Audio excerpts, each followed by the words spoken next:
Pod SaaS, where we're putting the SaaS back in SaaSy. Sponsored by LeadrPro, where you can book demos with target customers on demand and fill your sales pipeline instantly. Hey everybody, welcome to another episode of Pod SaaS. I'm your host, Chris Shang, and today we have Girish from Sprinto. Is that correct? Yes. Perfect. So tell us a little bit about what Sprinto does, and then also what makes a great customer for you guys. Thanks for having me, Chris. Of course. Sprinto is a compliance automation platform. We fundamentally help SaaS companies automate and expedite their process of obtaining compliances like SOC 2, ISO, GDPR. If you're a SaaS company, you're likely getting asked for these to close your higher ticket deals. And it is a highly intensive, error-prone manual effort. We automate this process and make it 10x faster. Our ideal customers are SaaS companies who are selling enterprise. So those are the typical companies that we work. Cool. And is there a particular stage of SaaS companies, or any SaaS company that's, it could be like post-seed stage where they're trying to sell into enterprise, and these are going to be, barriers or blockers for them if they don't get it taken care of out the gate?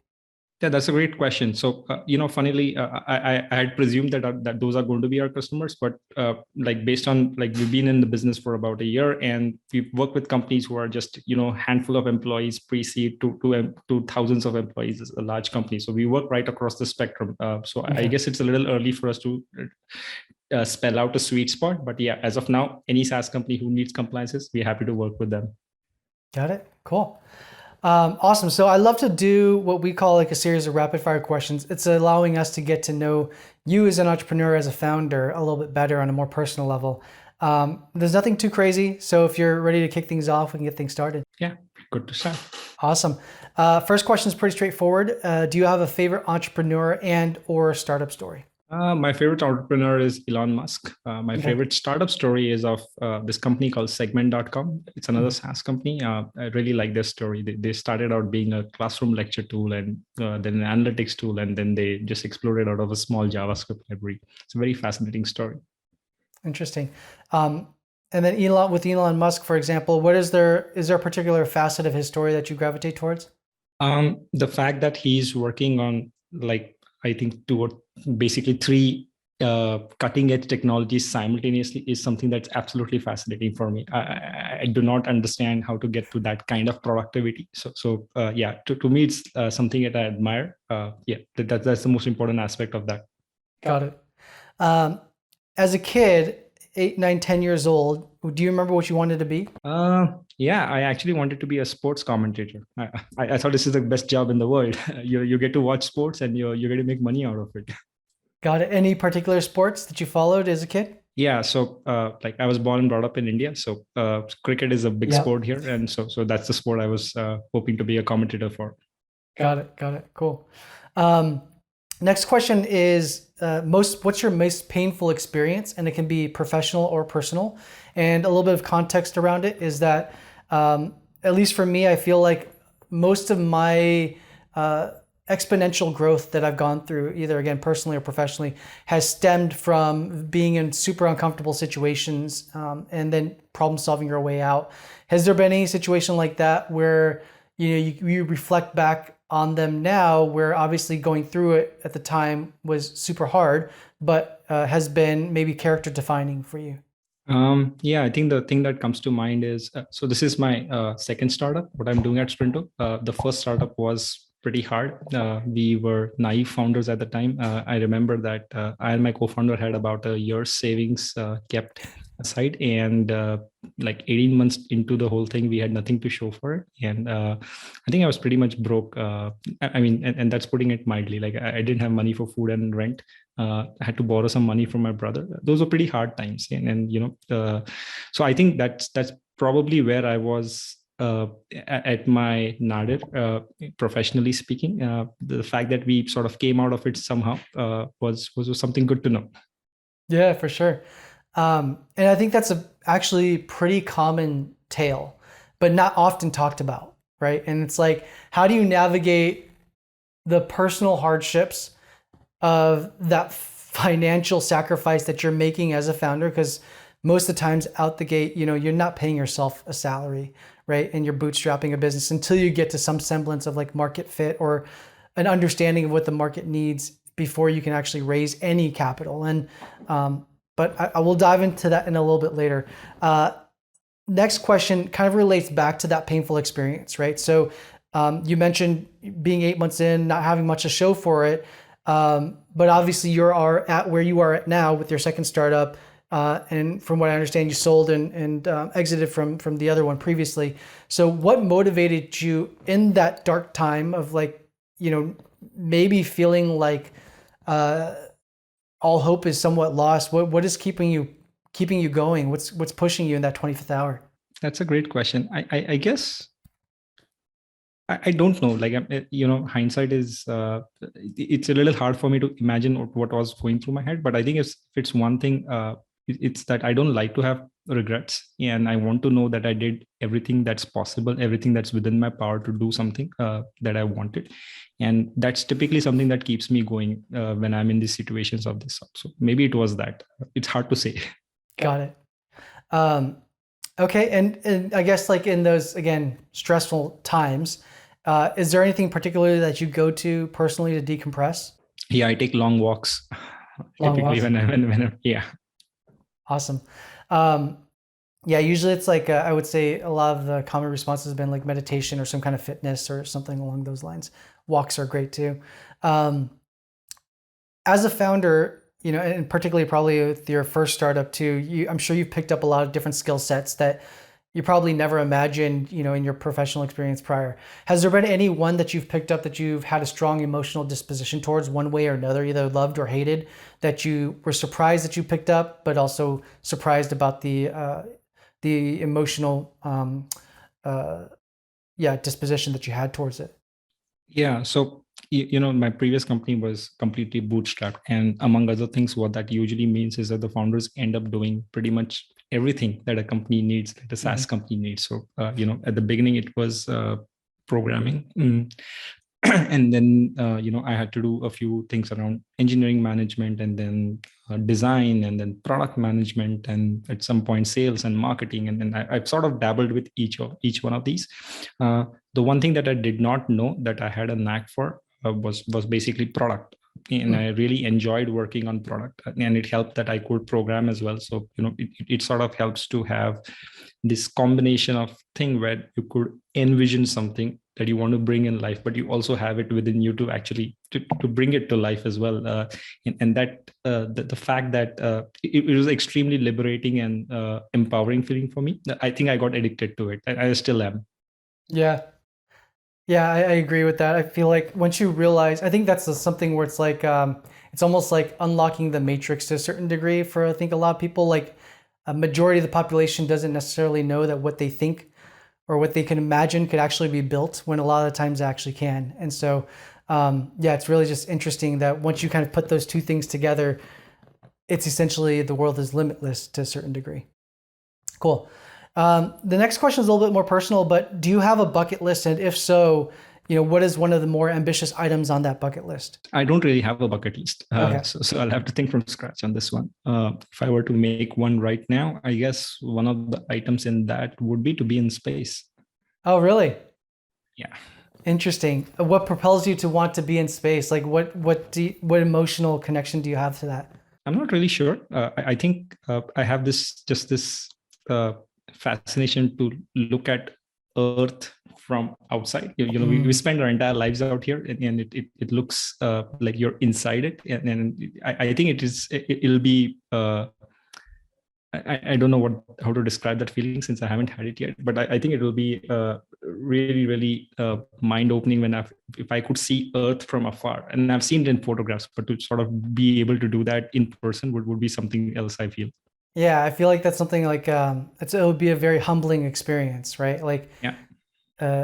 I think a good way to kind of like measure our mortality to a certain degree. Last question here, but it's the idea of legacy, and but more importantly, is there any particular thing or impact you want to leave on this earth before you leave it? Honestly, I haven't thought about it like that. I think I'm thinking of smaller things there, in the sense that I'd rather be a a good parent, a good husband, a good son, than anything else about, leaving a legacy in terms of making a dent in the world. I would like to do that, but I think the things that are more important for me, the higher order bits, are about the relationships that I have with my near and dear ones. Yeah, I mean that's, I think, probably the best answer. Typically is making sure that the ones that are closest to you, considered you as this kind of a person, right? To be somebody of that they would speak fondly of. Cool. So that's pretty much it on the series of rapid fire questions, but there's a lot of things I want to dive deeper on, particularly with your first startup. I saw that you had, worked in a professional environment before. And so what made you take that leap into your first startup?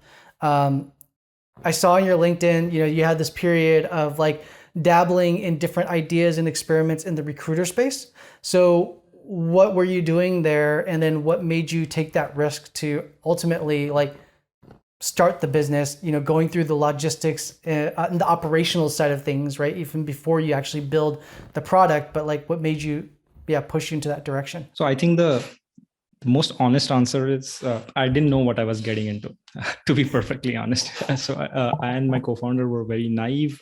We had a lot of ideas. So we were friends for a while, and we sort of worked together. And there used to be this time where we used to meet for breakfast every day and discuss about ideas about, hey, this will be cool to build, and this will be nice, and this will be great. And then one day I think it was a bit of a fork in the road where we had one of the two options that we wanted to do an MBA or start a business. And we said that, okay, maybe give this a shot. And we gave ourselves 12 months. So we had some savings. We said, let's do 12 months. If nothing comes out of it, yeah, fine. We'll go back to, doing whatever else that, people do. And like I was saying, like it was 12 months, then 18, and then 24, and we built a ton of stuff, none of which flew, none of which found any feet, and it was really hard. One of the interesting things that's happened during those couple of years, though, is that we were broke, which meant that in order to build anything, we had to teach ourselves programming. So up until then, we had never professionally programmed. Wow. So we had to actually teach ourselves programming because that's the only way you could build anything at the time, and we couldn't hire anyone. So I think that was a very useful thing in general later on. So it so happened that the last thing that we built, which was Recruiterbox, it found traction slowly at first, but then it sort of started getting traction, and then we had another founder join us, and from there on it took off.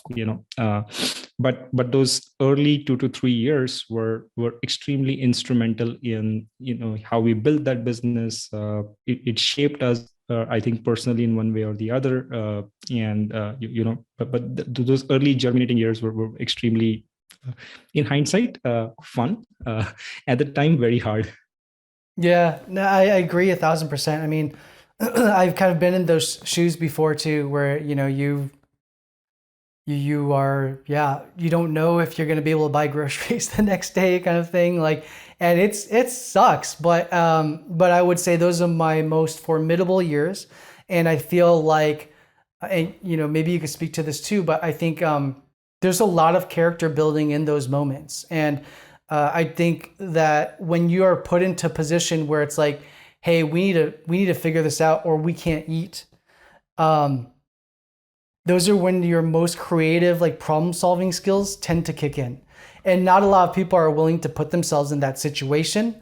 And, then you never like test yourself really. So, I think speaking to that point, I mean, you guys bought into this for a couple of years, right? And then before you hit on Recruiterbox, and a lot of the founders that I've spoken to, that's kind of the deal, which is like you fail, multiple times, and the difference between a successful founder and then a founder who then shuts down is a lot of the times just like the ability to withstand time, to the longevity, and be able to like keep at it, right? Until you find the thing that's going to work for you. With Recruiterbox and how you guys got there, how long was it from, that breakfast and like making that decision to like, hey, we want to build something in the recruiter space, to then getting to the idea for Recruiterbox and then ultimately finding traction? What was that experience like? and then how did you guys identify market fit, and then how did things take off from there? If you could walk us through that journey. Yeah, so we were discussing. So the thing is, we didn't start with building Recruiterbox. We actually built it, Yep. like 2 years later. But the original thing that we had a bunch of ideas around recruiting in general, and the reason that happened is for both me and my co-founder. What happened in the first couple of jobs that we had is that we got sucked into the hiring process. So I remember that in my first job, we went to the campuses to hire, and we had like hundreds of resumes, and we were sat in this conference room with a pile of resumes, and we like somebody was entering stuff into a spreadsheet saying that, hey, this person, and scoring them, and just putting them in place. And this was a smaller company, and I remember thinking to myself that, hey, there's got to be a better way of doing this. We are all these smart people. We actually are consultants, technology consultants to our clients. And here we seem to be doing something pretty much Stone Age thing. And then I moved to my next company, which was a Fortune 500 company. And, they had this massive gold standard applicant tracking system, which is supposed to be used for hiring needs. And I was in a team which incidentally grew from about 3 people to about 80 people in the 2 years that I was there. And again, so I got sucked into hiring, was doing a lot of interviewing. And the thing that I noticed over those couple of years is that I and my peers, whoever was contributing to the hiring, would not touch that piece of software with a 10-foot pole. And it was just so damn hard to use it. Like, it was always easier to, just put things into a shared drive in a spreadsheet than do anything with that software. So we would find reasons, in spite of HR telling us again and again that, hey, use this software and this is how we do it, that we would always find some of the other reason to not use it. And I think that the net of the whole couple of experiences was that here's an instance where we think something ought to be better. There is software built for it, but nobody seems to be wanting to use it. And there's something that needs to happen here, or something that could happen here. And honestly, that was the extent of it. We never thought about the business plan around this, or how large this could get, or the TAM of this, or I think we were too naive to think about it. We were just excited by the idea of doing something by yourself, and bringing it to life. And that's how the early part of the Recruiterbox journey happened. So actually, the first product that we built was not exactly a recruiting software, but it was this like aggregators, job aggregators like Indeed. Mm-hmm. Yep. Right. So our idea was that, hey, we want to be the Google for jobs, and that's the first thing we set out to build, and then we realized there were some issues with that sort of a thing that we couldn't figure out, and so we sort of kept stumbling around here, there, but always around the recruiting areas. And I think we built about 4 or 5 products in the recruiting area, one way or the other, before we actually built Recruiterbox. Got it. And what led to can you explain what Recruiterbox is, and how did you guys get onto the business model for Recruiterbox? Was it a series, like a hypotheses that you guys had tried before and didn't work out, and it was just kind of like looking at it from different angles until you got to Recruiterbox, or how was that? So Recruiterbox again was very incidental. So quite simply, what Recruiterbox is, think of it as a CRM for hiring. So Okay. If you're a company which works with, let's say, few tens of positions, and you have people applying to them, and you want to know who's at what stage, what applicant is at what stage, who's looking at them, who's responsible for them, who interviewed them, what were the interview notes, and just take them through that entire process that you have, right? So it's just a way of keeping a system of record of your entire hiring process, right from the point they apply to your company to the point that you have made a hire or no-go kind of a decision on them. So that's quite simply what Recruiterbox was. And it happened incidentally, in the sense that at some point in all that meandering that we were doing around the recruiting space, we had made this technology where if you gave me a job description and you gave me a resume, I could tell you whether this resume matches this job description or not, or I would give you like a percentage answer of, how likely is this resume like a good fit for this job description, at least as far as an interview is concerned. So, and the hope was to use this technology in the manner where if you have a job and, you got like a few hundreds of resumes who applied for it, and you could just run it through this algorithm, and it will tell you that, hey, these are the 10 ones that you should probably look at first, and just rank order them so that you're spending your time usefully rather than just scanning through all of them. And I remember we built this, and then we went to a company who was an applicant tracking system, and they said, "Oh, this is cool. Why don't we integrate this into our product?" And we said, "Yeah, that'll be cool," because honestly, we were almost down to our last dimes, and so we spent some time with them trying to integrate this into their applicant tracking system. And it was working great. It worked better than we expected, and we were honestly surprised by how it was going. But when it came to basically the conversation around how much were they willing to pay for this in order for it to be integrated, it turns out that it wasn't worth anything. Like it wouldn't even pay our bills. So we realized that we could give this to them because something is still better than nothing, but this is not going to be something that's sustainable as a business. But one of the things that happened to us over there is we were looking at this company, and they had an army of, I think, 60 developers in a large hall who were building this applicant tracking system over, I think, 2.5 years. And I remember we asking ourselves, hey, maybe we should build this.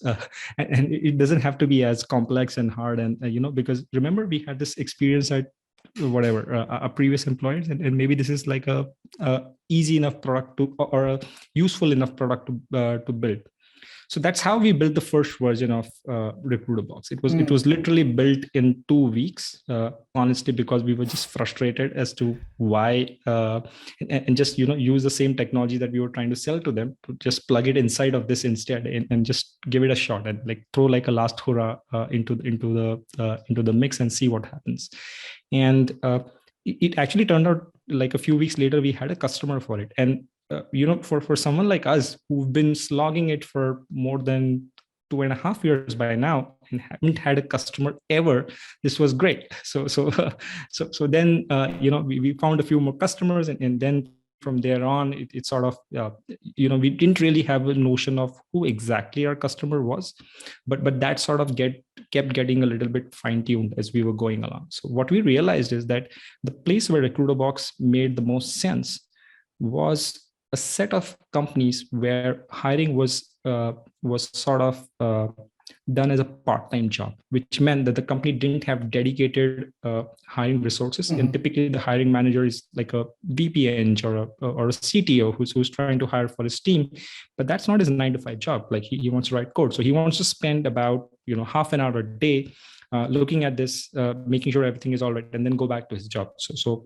which was exactly what I was supposed to be in my previous job. So I understood that role pretty well, but I didn't know at the beginning that this is what we were building for. But once we understood that was our sweet spot of the kind of customer that we work with.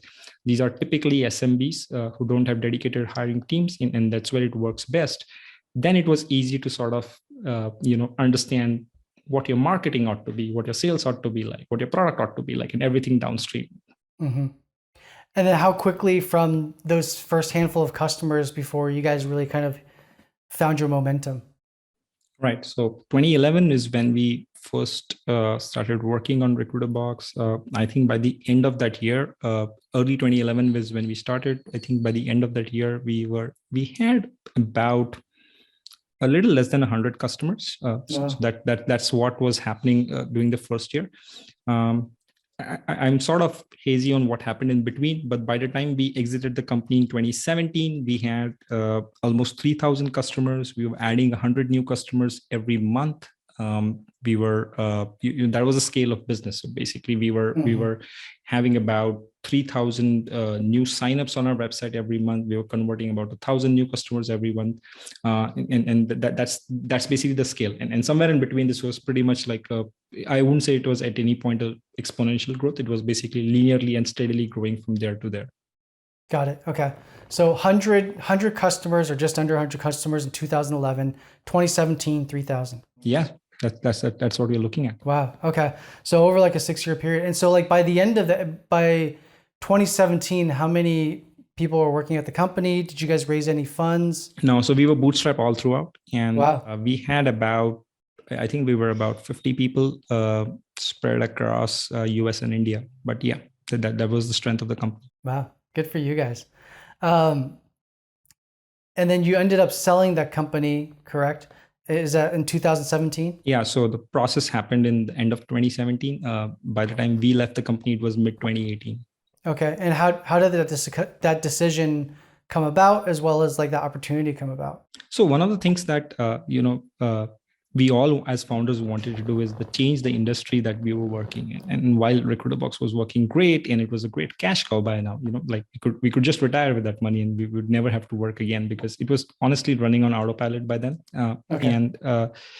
But it wasn't really doing anything in the terms of how recruiting itself worked. And we had bigger ambitions than that. And we thought we had another startup in us where, we could do something which actually, changes the way a certain industry works. And we could debate about whether that's important or not, but that's just something that was an emotional connect for us. Mm-hmm. And so by then we realized that we could keep growing this, and it's growing at a fair click, and we could keep doing this and sort of sleepwalk through this whole thing, or get out of this and try another startup that we might have inside of us. And all of us, three founders, agreed that this is what we would like to do.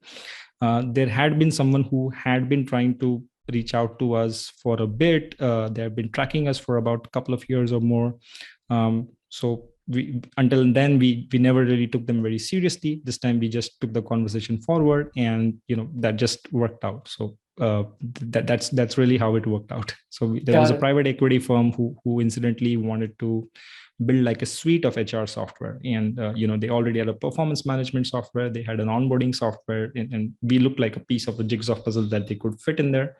So yeah, that just worked out for us. Got it. Makes sense. So they made an offer, and that made sense for you guys, and then my question comes from, because we've had a couple of founders on here that had previous exits, some pretty lucrative, and so I guess like the question arises is like, you go from broke to having a successful exit over the span of 6-7 years. What is propelling you to go into another startup? Obviously realizing how hard the first journey was. I'm sure you learned a ton and your confidence is a little bit different now, but always starting something else is never going to be guaranteed. And so I'm sure you knew that. Now, no longer naive founder, but what was the motivator there? I know you mentioned and kind of like touched upon it, but how do you get to like SOC 2 compliance, and how do you get to, discovering that this is the next problem? And how far from exiting to then starting this new business? Is it the same co-founders as the first one? Okay. Yeah. So like, how far removed is that? Is it something you guys are developing while, you guys making that transition happen, or walk us through that decision process and just the journey? Just to get this chronologically right, when we made a decision that we wanted to do something else, like in our heads the number wouldn't matter anymore. Like the decision was made, and it was like, okay, I mean, sure, amongst the offers we'll try and optimize for what we can, but the fact was that we had decided that we want to move on. So that's what we are going to do. And then we also sort of preferred the deals where there was no sort of these golden handcuffs. So we wanted to make sure that this happens in a manner where we can actually move on to do things that we really wanted to. So that's how, end of 2017, this deal happened. By mid 2018, we were out. We were basically in a consulting role for about 6 months, and that happened. I did realize that I was a little bit burnt out after that entire experience. So I was both I and my co-founder were pretty sure that it doesn't make sense to jump right in, and we need to give ourselves a little bit of a break, and we did that. So we took a break for a little bit, and during that time we actually spent time exploring a bunch of things that we might want to work on. And one of the things that happened during that time is we were obviously a little smarter. So before writing a line of code, which we were the most comfortable at by then, like the temptation to just start writing and building out yet another product, we tried to curb it, and we said to ourselves that this time we are going to have a lot of customer interviews before we actually decide what we're going to do. So we sort of trained ourselves in this thing about how to conduct these interviews in an unbiased manner, so that you're not trying to reinforce what you already would like to be true, but actually learn from those interviews. And we did a little bit of that. Now we had about half a dozen ideas, and we were exploring them, trying to see how would we go about it, sort of playing like this. Like you're sort of playing a chess game in your head about this would happen, then that would happen, then that would happen, and then and you're sort of thinking ahead about them. The specific thing about Sprinto, or the problem that we're solving with Sprinto that we did was because we actually faced that problem when we were running Recruiterbox. So, at some point during the journey in Recruiterbox, we were trying to take it up market, as many SaaS companies would. And we realized that, in order to go up market, we were constantly getting asked for these compliances like SOC 2 and ISO, and GDPR was starting to becoming big in 2017. And we, as a bootstrapped, efficient SaaS company, kick the can down the road as much as possible to avoid doing these things. But we realized soon that, hey, this is like a deal breaker. Without this, it's really hard to actually get those deals.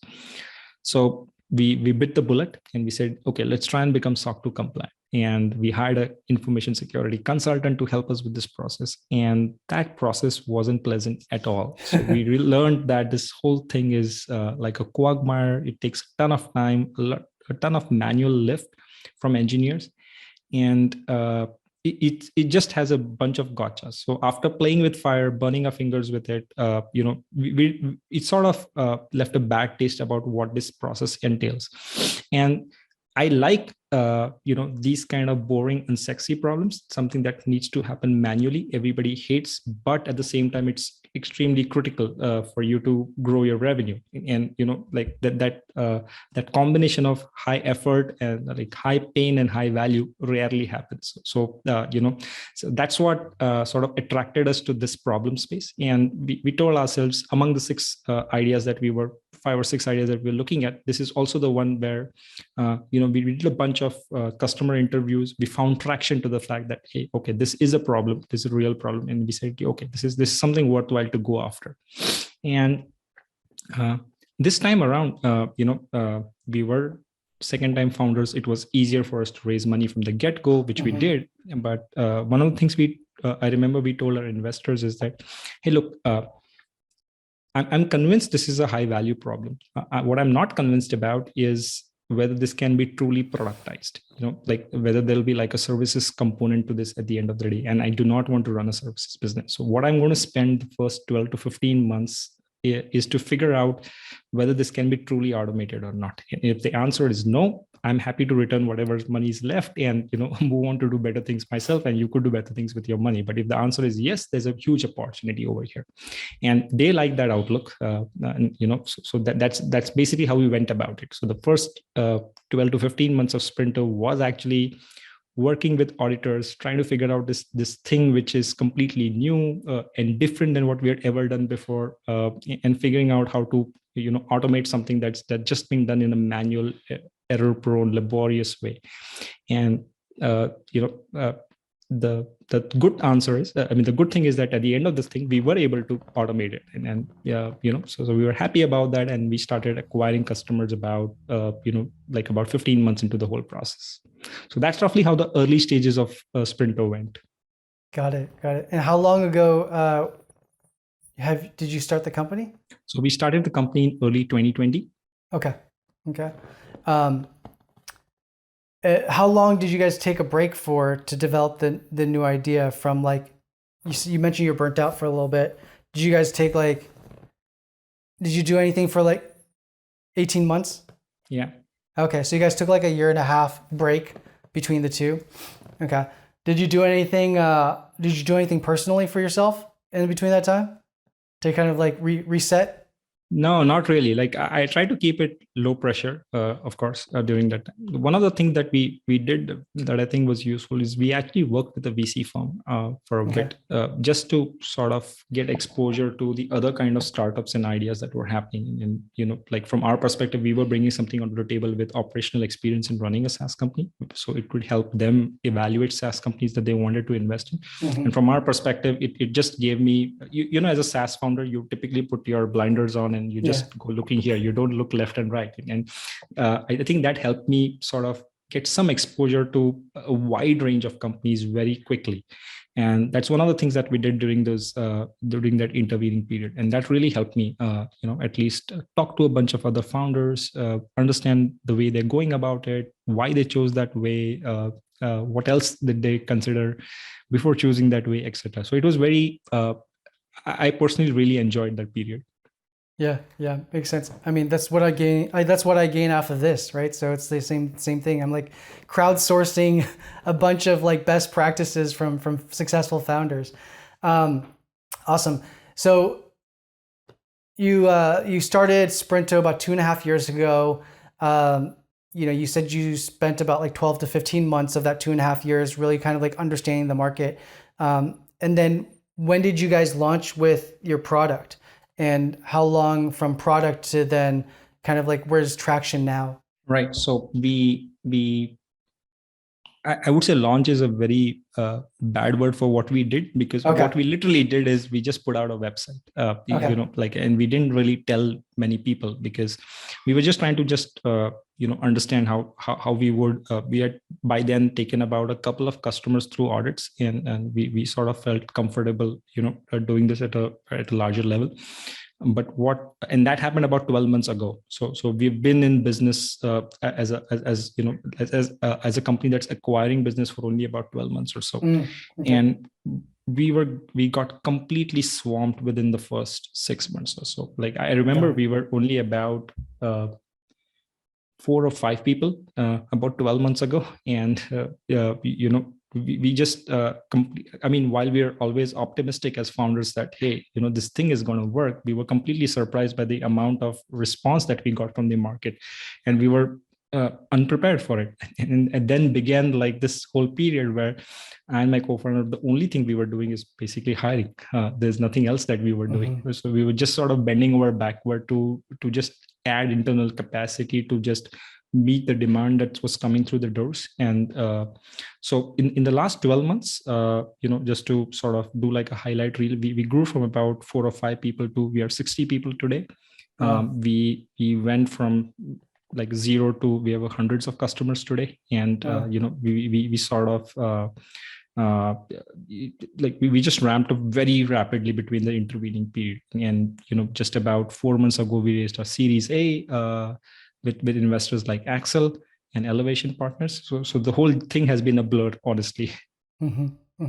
So going a lot faster this time around, and probably because you did spend that 12 to 15, well, not probably, but definitely attributed to spending the 12 to 15 months doing those user interviews, really understanding the pain point. And I think like even taking the step of just throwing up a website and then just collecting leads and seeing if it gets any traction, if, how you're presenting the solution actually yields any fruit. And it seems like, you guys put yourself in a great position where you have a bunch of, pipeline there, and now you have to service them. And so was the majority of the hires that you guys did the past 4 or 5 months, was it really like more on the operational side and success side and kind of like how to onboard and implement, or is it more around like also product and making it more sophisticated to service them? As always, we are a technology company. So I think no matter what we do, I think 50% of hires are always product or engineering related. So that's been the state all through our hiring, and I suspect that will continue to remain a state for the foreseeable future. Yes, we did add a lot of people in other functions, and that's across sales, marketing, customer experience, or customer success, as we call it, and the entire gamut of things that you need in order to build a SaaS business. But yeah, I think if I were to pick out like largest chunk, it would be in product and engineering. Got it. And how far along is the product now? And where do you want it to be, I guess, like in the next few years here? Like, what are kind of like the priorities on the roadmap for you guys? What we realize, as we working with, we now work with about hundreds of SaaS companies, right? Like one of the things that we learned is that every SaaS company today is by default a global SaaS company. Gone are the times of about 5-6 years ago where you would operate in a certain geography and got most of your business there. It's increasingly becoming like a boundaryless world as far as SaaS is concerned. And on the other side, what's also happening is that every country is coming up with like its own privacy regulations, and there is this increasing concern about security and privacy. So like GDPR happened in 2017. Now there is UK GDPR. I think you have CCPA in California. Canada has come up with PIPEDA, and every region. And I'm hearing that 3 more US states are going to come up with their own privacy laws, and so on and so forth. So there is an increasing requirements in terms of the privacy regulations that you need to comply with as you're growing as a SaaS business, because your customers could be anywhere in the world. What's also happening simultaneously is that security concerns, which used to be with only the Fortune 500 or the Fortune 1000 companies, if you looked at it about 10 years ago, those are percolating downstream. So increasingly now, even to do like 5-figure SaaS deals, you get asked for things like, hey, show me your software report, or are you ISO compliant, or they'll send you like this long security questionnaire, and like there is a lot of security review that is happening, and this is just increasing a lot more. So the way we look at it is, we are revenue enablers for our customers, and about 6 months ago, we only supported SOC 2 and ISO and GDPR. We already support about 15 frameworks, which includes things like CCPA and NIST and CIS benchmarks. And this sounds like an alphabet soup, but for people who are in the business, these are things that are getting asked by the customers, and this really helps them sort of meet the requirements of their customers and just unblock those deals very quickly. And one of the dimensions in which I see it is growing is that we will add more and more frameworks, and just become like that trust currency that helps unlock cloud commerce for our customers. So that's the simplest way we look at this thing. So we want to grow in terms of the number of frameworks that we cover, the number of geographies that we cover, and consequently unlock for our customers. And that's the main direction which we see ourselves moving. There are other exciting product features, which not all of which I can talk about right now, but they all around the region of, if I as a SaaS company need to sell better, I need to create assurance with my customers about, I'm going to keep the data safe and secure, because SaaS fundamentally means that my data is on your servers. And that contract means that I need to have some assurance that you're keeping the data safe. And we recognize that. And the way we look at it is then that our job is to, give that assurance about, what am I really doing to keep your data safe? And that just taking the form of these various things, whether that's SOC 2 or ISO, and it takes different forms in different industries and in different industry segments. But that's really the game. And we look at ourselves as the currency to sort of reduce the friction in this happening. And when that happens, you in some way, you are increasing the GDP of B2B SaaS. Yeah, absolutely. Awesome. Last question here as we kind of like round out on the hour. And you kind of alluded to this just now too, but it's the idea of like, where do you imagine you guys are in the next 5 years? I mean, I could see tremendous growth possibilities, right? Like I haven't heard of a lot of companies doing as similarly as what you guys are offering. And this seems like, kind of like a first to market situation where if you can get in as quickly as possible and then, have the ownership over like 100+ frameworks as quickly as possible, you're going to be able to capture pretty large market share rather quickly. So again, like I think going back to that question is, what do you imagine 5 years from now? Is this like something where you see that massive opportunity, maybe a little bit obviously different than what Recruiterbox was, and it's going to be challenging enough to keep you guys interested for decades to come, and just kind of like, continue down that path, or is this something where it's, again, you're trying to like automate as much of it as possible and then kind of have it go on autopilot? I don't know what the mindset is. No, so we are going for the prize here. We want to be the largest player in this space. I think the space is inherently very exciting, and it's bound to grow. Somebody said that, I think it was Anderson Horowitz who said that software is eating the world. I firmly believe that SaaS is eating software.